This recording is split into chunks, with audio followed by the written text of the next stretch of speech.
There are many wondrous items that can be found within the darkened depths of the labyrinth beneath Tristram. Often they are able to take their wielders to new heights of power previously unknown, while others see them cast down in the death and worse. Welcome back to the Diablo 1 Unique Items series. I'm your host Farsi the Salty VTuber, and today we'll be talking about the Split Skull Shield. Now, it is generally accepted within the D1 community that uniques are hit and miss. And the shields, with a single exception, are among some of the most mediocre pieces of equipment. They are not wrong. So without further ado, the Split Skull Shield. So as always, with this series we'll do a general overview of the item's attributes, followed by breaking each one down individually, and then we will go over how to best utilize this item. So the Split Skull Shield is a unique buckler, taking up as much space as other shields. This is 6 spaces instead of 4, which is what the buckler normally takes, and boasting a really cool look about it. The sprite almost looks like one of the shields used by the knights encountered in Hell. Although this doesn't translate over to the player model, it is quite nice to look at. We're not here to admire the looks. Let's dig into this thing and see if it's actually any good or even halfway decent.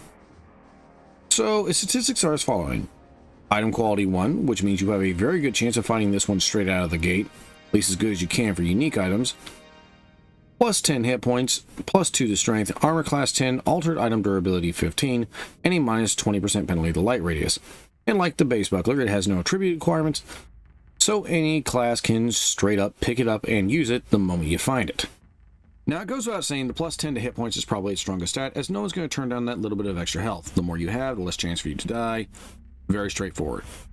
The shield's next stat, armor class 10, actually puts it on par with the large shield in terms of defense, whose armor class can range between 8 and 11, which is especially good early and even mid-game.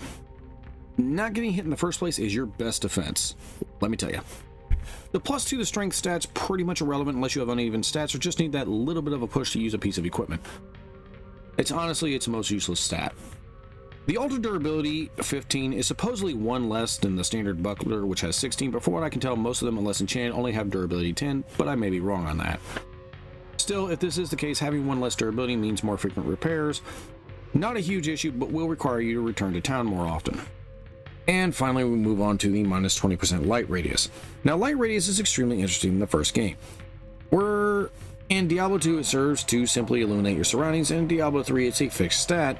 Diablo 1, it actually serves as a means of both illumination and as a means for enemies to spot the player. This means that the stat, combined with other items that reduce light radius, allow the player to create a stealth build, enabling you to pick off 1 or 2 enemies at a time. You might occasionally attract a few more, but usually it's just going to be a couple of them. I'm not sure, however, how this works per se. Jarlov's Guide didn't have any information on it. If one of you knows anything about this, let me know. Anyways, final conclusion. The shield itself is underwhelming. Ranking solidly as a D tier item, aside from its higher than normal armor class and HP bonus, none of its stats are particularly game-changing. The warrior, when paired with decent armor and helmet early game, which is usually a skull cap, occasionally a helm, depending on how deep in the dungeon you are, and quilted armor with the highest defense you can get, you're going to do really well early game, and maybe even mid game if you don't find something to replace it. The rogue could benefit from it, but unless you're doing some kind of melee rogue self-challenge, stick to your bow. And the sorcerer has a very interesting case.